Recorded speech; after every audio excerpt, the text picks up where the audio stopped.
Hi there, everybody. This is Jeff Dalto of Convergence Trading and Vector Solutions with the second of four related recorded discussions, all having to do with workplace incidents and incident investigations. This is the second of two. The first two are deal with how the incident investigator needs to be aware of heuristics and biases. And then the next will have to do with like understanding decisions that people make at work. Um, and we're going to go right to our guest, Jennifer Serne, who is an assistant professor with Central Washington University and their safety and health management program. So let me introduce Jennifer. Jennifer, how are you today? I'm good. How are All you right, doing? good. Thanks for coming back again. That was really fun the first time.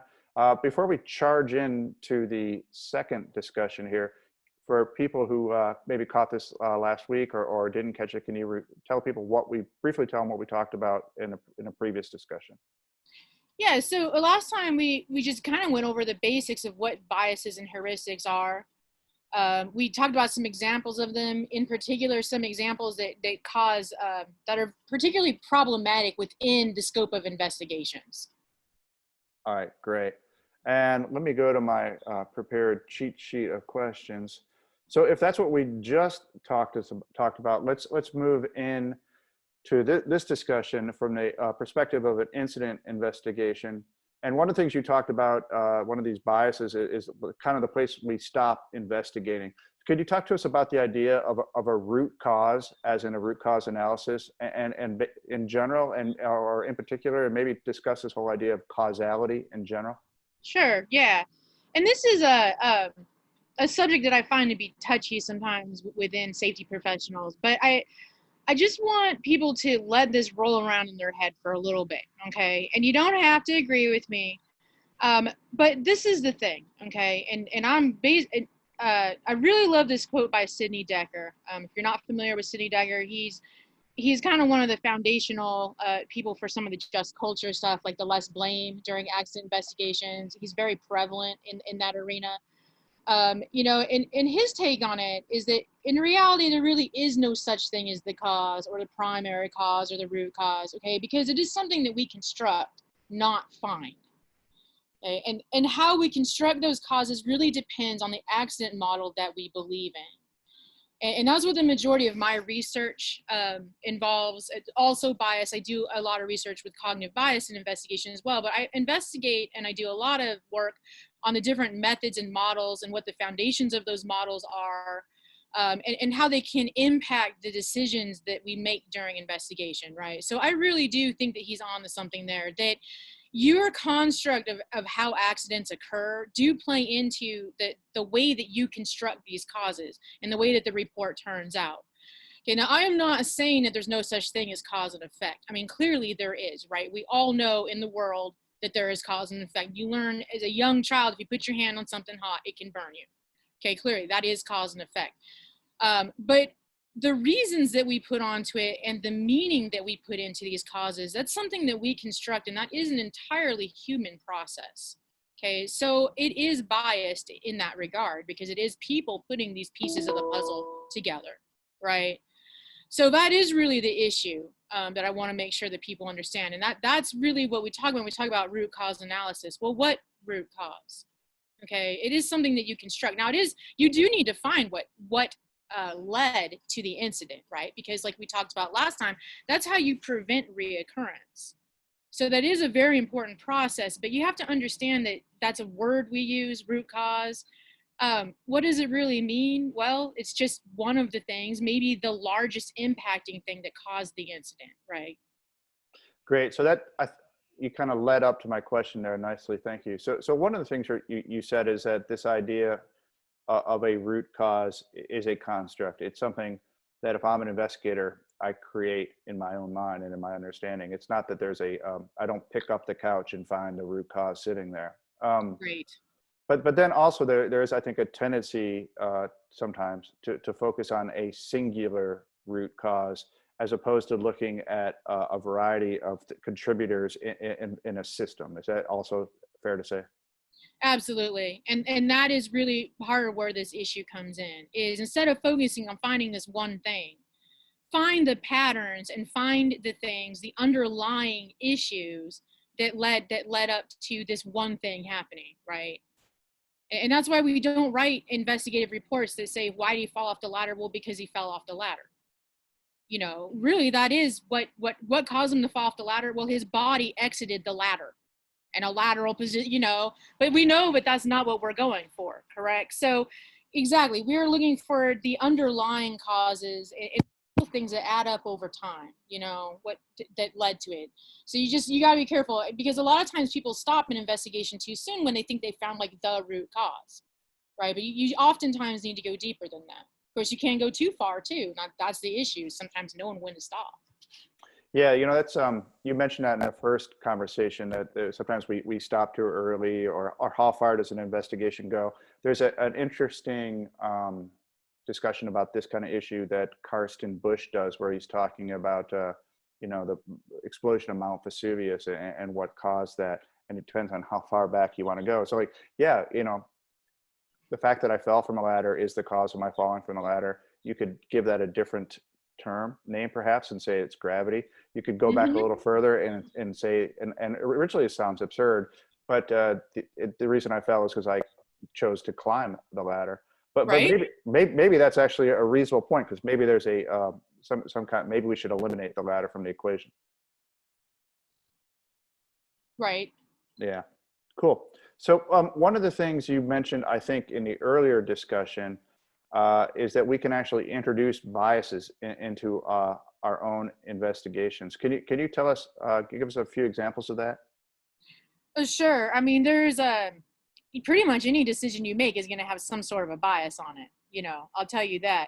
Now, if there's some certain processes that kind of inherently lead you down that path during investigation, that's definitely the case. Checklists can definitely be very problematic. Now, I'm not against checklists and safety, okay? So don't think that I'm saying that. In fact, from an aviation background, I can tell you that I strongly believe in checklists, things like, you know, pre-flight checks, things like that, because humans have a tendency to have memory lapses and slips. And, you know, and checklists really can prevent people from acting on biased thoughts too, if they are correctly formulated. There's a really great resource on that by Atul Gawande. He wrote a book called The Checklist Manifesto. It's medically based, but it's really great. So please don't think I'm just saying that checklists are garbage, okay? But in the active investigation, they can be an issue. And when I learned to do investigations, I started out at a federal agency who was really, really into checklists. And they mandated that we use these things to sort of get the job done. And the problem that I saw with that, with other investigators that I went out with, and also myself, is that they introduced a lot of bias into it, because for one, you only looked at the stuff that was on the checklist, okay, because it was telling you what to do. You had to check all those boxes. So once you were done with that, the investigation's over, right? You've looked at everything you can. It didn't allow you to have a side conversation, so to speak, or go down a different path if you saw something interesting. You just followed the checklist. Also, I've seen checklists in several industries like this, and I believe, you know, the ones that we started with in my agency at least had a lot of agentive language in it. So it would have boxes to check off for looking at things like poor procedures, okay, bad work attitudes. It wanted you to ask questions about those types of things. But instead of saying just look through their procedures or talk to workers about how they feel about their job, it would actually put this agentive sort of value type of judgment on it, right? Like poor procedures, and you would check that box if you found that they had poor procedures. Okay, and I've even seen the order of checklists cause problems because people feel like they have to stick to that specific order, and that can be very problematic too. You know, so you just got to be careful that if they're using a checklist as a reminder tool, that's one thing. But if you're using that to really run your investigation, that can be problematic. And Another, am I correct that maybe to tie a couple points together here, that checklist that tells me to look for bad procedures or something, I mean, that's an example of your anchoring effect, right? absolutely, because now you're not just looking through their procedures, right? Now in your mind, you have this construct on there. We're gonna look for bad procedures or poor procedures, or, you know, bad worker behavior or not following a procedure. You know, you're not going to just, well, what are their procedures like? How are they used? You're going in with a preconceived notion. So exactly, yep, that's an anchoring bias, and it can cause confirmation bias too, because now you're only going to look at things that denote to like a bad procedure. And that's kind of unfair because a company can have one bad procedure out of a million, right? It'd be Uh, hard not to, one would imagine. right. So, it's exactly that's the thing, is that agentive language can be very problematic in investigation. And there's some recent really good research out there by Vessel is the researcher's name. And they have published some stuff in the American Chemical Society about that. And I've actually ran experiments with my students, not ones I can publish because they were kind of on accident and I didn't get, IRB or anything, but I would like to at some point, where I've given them different tools to work with during the accident investigation course. In one case in particular, I gave them different language to use during asking questions during interviews, and the outcome was really interesting what that group of students found in the investigation versus the others. So really, agentive language is a major problem, and it can introduce bias.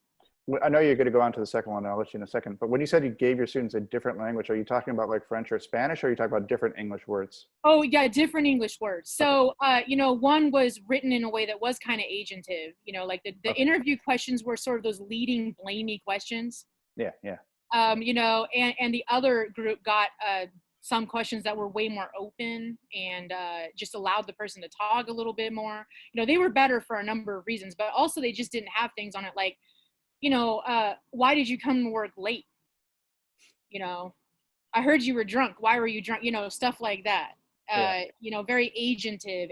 And of course, as you can imagine, the students who were in that group found all kinds of personal flaws that caused this particular incident, right? As opposed to what the way I set it up was something quite different. So it was kind of interesting. That's the problem with some of that language. And accident reports, you got to be careful and how you format them too. Another thing, which is actually kind of a very similar situation, is the 5 whys. I do have a tendency to beat up on the 5 whys, I know. And I understand why the tool is so popular because it's very easy to use, obviously. It's very simplistic in nature. But what I've found is that oftentimes it just points to 5 who's. You go from like the 5 ways, and really now you have 5 fingers pointing at 5 different people. And you've got to be very careful about how you use that tool. It can be used correctly and well, I think, to get to the bottom. Plus, it's just kind of an odd construct when you think about it too. Is 5 enough? Is 5 too much? Why does it have to be 5? Right? I mean, the idea that that's the end-all answer to things is just 5 is always the answer doesn't really work when you think about it, right? So that's another one that I've seen a lot. The methods that we use can really introduce bias quite frequently. All right, great.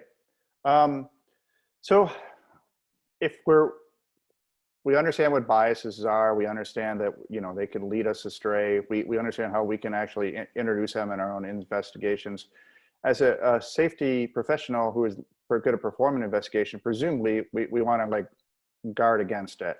What are some ways that people can guard against introducing cognitive biases when they're investigating an incident or accident? Well, really, the main thing is to understand that it is a biased process, whether you want it to be or not.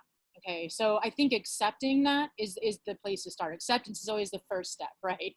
So saying, look, I recognize that we're all getting together to here as a bunch of humans with our flawed thinking patterns, and we're trying to construct this cause, okay? So just keep that in mind, because what you look for is ultimately what you find, right? So you need to keep that in mind. Be very aware of things like confirmation bias. Okay, so don't look for things that confirm what you think happened, right? In fact, a good exercise to do is look for things that disprove it. So work in the opposite direction. Say, I'm pretty sure this is what happened, okay? Because you probably already think you know anyways, right? But instead of trying to get evidence that shows you that you are correct, how about try to find evidence that shows that you're wrong? And if you can't find a bunch of that, then it might be that you're right. So I think that's a better way of looking at it. Work backwards sometimes, okay? And then also like interviews, oh my goodness, be very careful during interviews because, we always have this idea of the other person, okay? And you need to bracket that. You kind of need to get that out of the way. And we'll talk about that a little bit more, but that's important too. And just don't bolster the hypothesis that you have, okay? Because you probably are unconsciously looking for evidence in favor of that anyways, all right? And you might be minimizing anything that refutes it. So you kind of want to just know that you might be having a tendency to do that and remain open-minded to the best of your ability. Okay, so list out reasons why your initial hypothesis might be wrong. I do that a lot. Okay, because sometimes it makes me consider other things that I kind of had slid off to the other side of the table and hadn't really thought about, right? But when I start listing, maybe I'm wrong, it's like, oh, wait, I might be proving myself wrong here. It's fun, you still get to be right in the end, right? So, That's a good point. that's the way I'd look at it. All right, good. So I like how you said it's important to guard against your own preconceptions because you're going to be trying to support them anyway. You know, I think maybe we don't all recognize that in ourselves, but an obvious example is, you know, you're on social media and somebody's talking politics, right? It doesn't matter what the issue is. It doesn't matter what the actual, you know, debate's about. In almost every case, you can accurately predict people's response based on, Right. you know, who they have been all year. Right, and that's confirmation bias, and that's what makes political arguments, they're pointless with other people. There's very few people, you know, that I think are can bend in that way. Because I study this, I might be somewhat one of those people, you know, who does like looking at both sides of every issue. And I really like to palaver. So I have a really good friend who's an economist, and he and I love to bat back and forth. And I love to play devil's advocate and stuff. And we have a really good conversations. But, you know, I recognize I can't change his mind, just like he recognized he can't change my mind, right? It's very, very difficult. Which is why, because we are very biased in the way that we look at things, and it colors how we look at everything. That's the situation, you know. So absolutely, and that's kind of the problem with the idea of awareness of biases too. You know, there's a lot of studies. Well, can you train this out of someone, right? Right. And this is real big, like an employment law. And I'm an industrial organizational psychologist, and so we talk about this a lot, hiring bias and things like that, right? There's a real gender bias, there's racial biases, things like that in hiring. And so far, the industry tries to really do is just make everyone go through these trainings. And we've probably all done them, the online hour-long thing where they set up this Training. right. You know, I just completed one the other day because I was getting behind. It was coming up due for me, and I sat down and did it. And the thing is the studies, are those effective or not? They're pretty mixed, honestly. Some show that they can work. Some show that they can't. It depends. The problem is that there's another bias, which is sort of the mother bias, which is the blindness bias, which is that we are all blind to our own biases.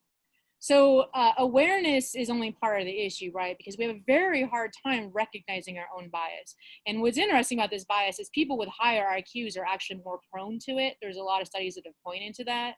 So it's not based on intelligence at all, right? Like, you know, you argue with the other party politically and you think they're all a bunch of dummies, but you could be the one who doesn't recognize your own biases, right? You know, it's very hard. And the way that you can kind of test this for yourself or think about it is like optical illusions, right? We've all seen those. And they work on most people. Most of them work, right? That's your brain doing something wrong, okay? They're fun, but that's really what it is when you break it down. That's your brain seeing something incorrectly. You are perceiving the information that you're seeing visually incorrectly. Now, when you learn about it, you know, say for instance, show you that there's the Mueller-Lyer illusion, which is the parallel lines with the arrows at the end. I think most people have seen that. Yeah. Okay. If one side has the arrows point in and the other ones they point out. Okay. And because of this, the line seems shorter than the other one, right? That's the illusion. Okay. But actually, if you measure them with the ruler, they are exactly the same length. Okay. So I can explain this illusion to you. I use this one in class in human factors all the time. And then I can show them with the ruler, right? But the thing is, when you go back and look at it, you still kind of see that because that's still, your brain is still looking at the information incorrectly. Okay, so even after you've measured them, even after you know for certain, empirically they're the same, you're still going to see it in this kind of incorrect way because that's what your brain does. So that's how I think you need to think about biases. Even when you know about them, you are still probably doing them. Okay, which is why training is not really the full answer there. You know, we can't just fix this by having everybody take a 1-hour training session on bias. It helps to be aware of it, but it's definitely not the answer. All right, great. So you kind of anticipated my next question, or led up to it, and answered essentially the one I was going to ask, which is like, well, so there's some value to awareness about Mhm. biases, but it's obviously there are limits to the value of it, as you pointed out. So if you know, it's nice to be aware that you can be biased, but it's still hard to like completely prevent it. What's next? What can we do?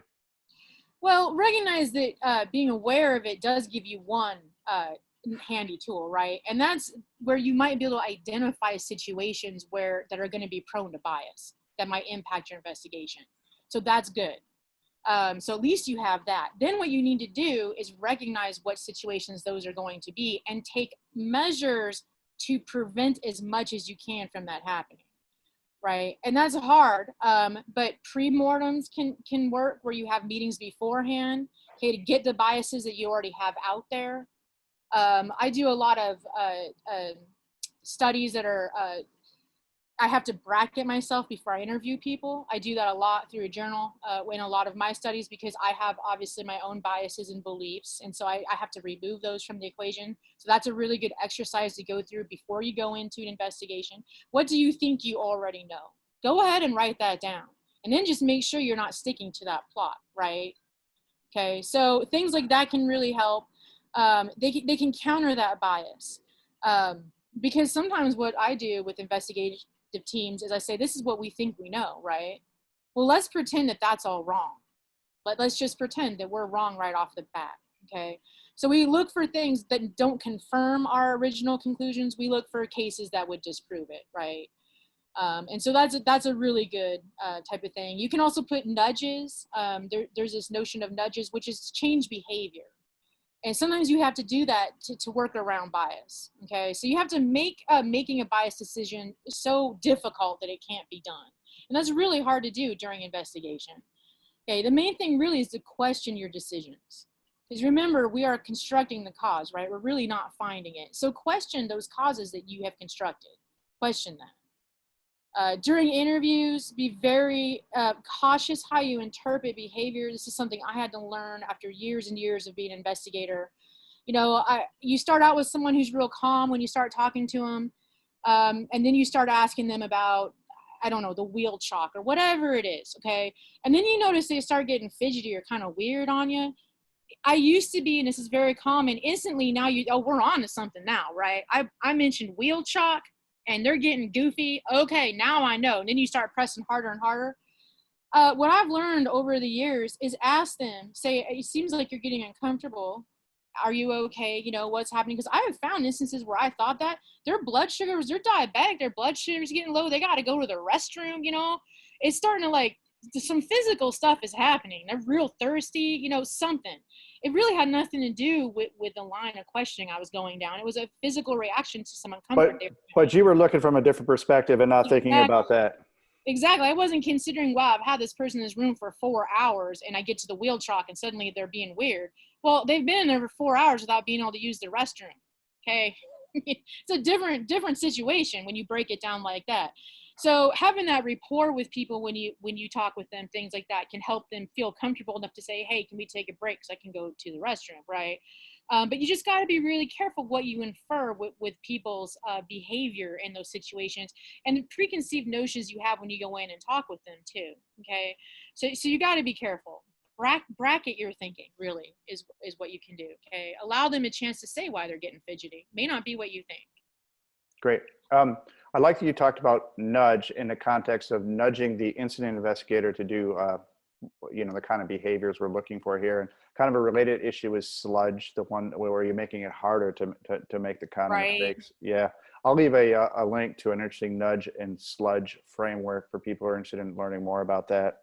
And it seems to me that if we have a tendency to, you know, kind of make bad, flawed decisions sometimes, that you could benefit as well from just having a more diverse team. Is that true as well? Absolutely. And that's a study that I'm getting ready to start, where I'm really going to take different types of cognitive diversity and try to see what happens with decisions on an incident, a mock incident there, because I think that's key. The best teams I've seen that made the best that really just had the best outcomes for investigation were ones where you had people from every part of the organization. Okay, with all types of different educational levels, experiences, even, gender diversity, racial diversity, because everybody, because of who they are, the experiences they've had in their life, looks at everything a little bit differently. And the more different viewpoints you can get in a room together, I believe you really can get better results. And that only works, of course, if you have psychological safety too, where someone who sees it going in a different direction feels safe to say that, to speak up and say that. Otherwise, it goes nowhere. And on my investigation teams, I really like to have devil's advocates. Especially if I'm with a group where people are sort of introverted and quieter, I like to go ahead and just assign somebody to be the devil's advocate and actually argue points, bring up the other side of it, whether they believe it or not, because then it gets it out on the table. Yeah. And I think that's another thing you can do. You've got to get the different viewpoints out on the table. Because other people have a different way of looking at things. They may see something that everybody else is missing, and that's key. Great. So if that's the importance of having a diverse group of people with diverse thought processes involved in incident investigations, I think one of the other things you talk about is focusing on processes in incident investigations. Mm-hmm. Tell us what that means, a little bit more about that. Well, look at the methods that you're using, okay? And look at how you're doing it. Like we talked about checklists a little bit easier. If you're using a checklist, it would probably be good to have that reviewed and make sure that you're not putting agentive language in there. And make sure when you train people on that checklist, when you train people to do investigation, if you're going to give them a checklist, that is fine. Like I said, I'm not completely against checklists because we can't remember everything we're supposed to do. So it helps us make sure that we have gone through those pieces, but just make sure you train them like this is not the gospel here, okay? You don't have to 100% follow this, because sometimes you'll find boxes on a checklist that don't even have anything to do with the matter at hand, right? But then people will go down that line anyways. So make sure they understand that to an extent it's a flexible process and they don't have to just stick to the checklist. Okay, many times I find people don't understand that. They took investigation training, they took root cause analysis training, their company brought in a consultant, gave them all this big training, had them run through a scenario at the end of it, gave them this packet of investigatory tools to use, right? But they didn't explain to them that you can modify that stuff and you can work with it within the context of what you're doing, right? They try to use it the way that they have it on the piece of paper because they don't understand that. They're afraid to deviate from it. So make sure that you allow that. If that's your intent with the checklist, that it's just a nice memory tool, right? Make sure that they understand that is not the thing they're going to get in trouble with their job if they don't follow it or something, things like that. And just make sure too that you don't just have the rule of the hammer. That's another bias. Like you learn how to do one method of investigation and then you apply that to every single thing. For my investigations, I use anywhere, I have about 9 different ones in rotation, different methods. And I also use more than one, and I think that's really important, except for on very, very simple incidents. You want to not just stick to one method because they tell you different things. So as you use these tools, you start to understand which ones better apply to which type of situation, which ones work well in combination, things like that. But I've been in places where they literally use barrier analysis for every single incident, even incidents where they really didn't have very many barriers that could have been there in the first place. So you're thinking, why are you using this tool? That's just the one that we use.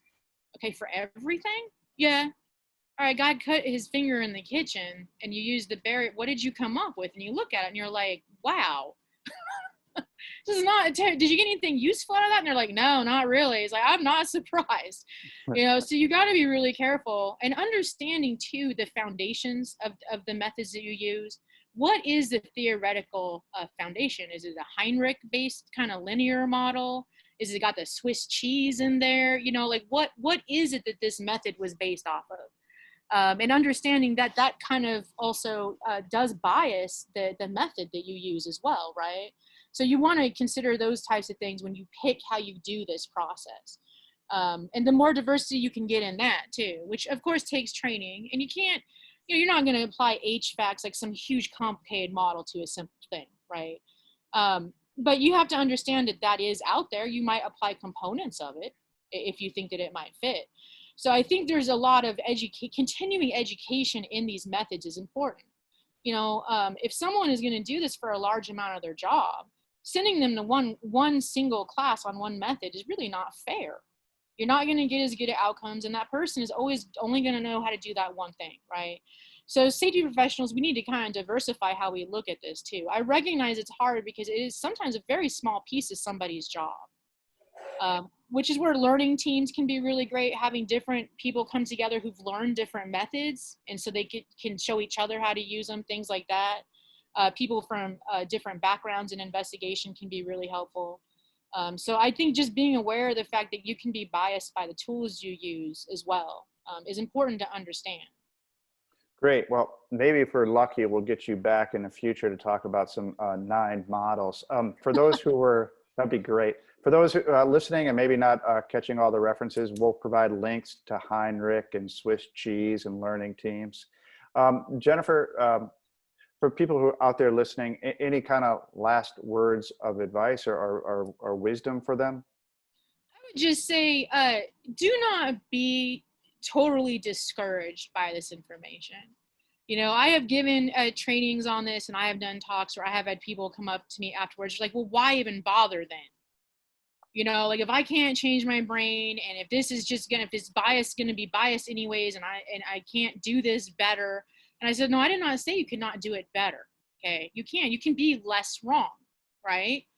So don't be discouraged by this information. Okay, just understand that this is just a part of being a human. It's just part of humanity. So the awareness is part of it, and you can learn to use these other methods, and you can learn to take the devil's advocate and look at things in a different way. And everybody can certainly learn to not be the person in the room when someone starts saying, hey, look, I think we're doing groupthink here, and I actually think that we should go down this other line, or I have this other idea. Don't be that person who shuts it off, right? Because it doesn't meet your confirmation bias, what you think. Everybody can learn to do that, to say, wow, I think I am sort of shutting this person out. I'm going to open up and let them say what they have to say, and think about it, and take it, just give that person the reverence to at least hear what they're saying, right? And that's really a very important piece too, and everybody can incorporate that into their processes. So don't be discouraged, okay? We will talk a little bit more about some other ways to look at this, and other tools that might be helpful. But that's what I would take away from it, is just recognize that it's okay. We're all human. It's happening to all of us, All right, good. And we can get at least a little better and continue along the way. Right? We can be less wrong. It is possible. I love the side of that. Okay, so this is the second of 4 conversations. In these first 2, we talked about the incident investigator and how he or she might be affected by biases and heuristics and use them. Could you talk a little bit, just a brief overview about what's coming in 3 and 4 when we flip the coin, if you will? Yeah, so we're basically gonna flip the coin, and we're going to talk about what happens in other people's decisions. The active investigation really is looking at a chain of decisions, right, that other people make, and all of this comes into play for their thinking as well, obviously, as other humans. So they also probably had suboptimal thinking and biased thinking within the actions they took.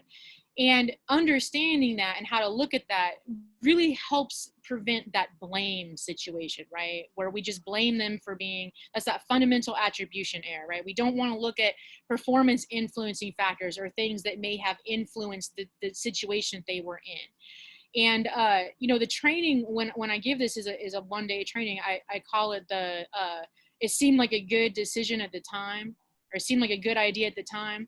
Because what I want people to understand is that it probably did.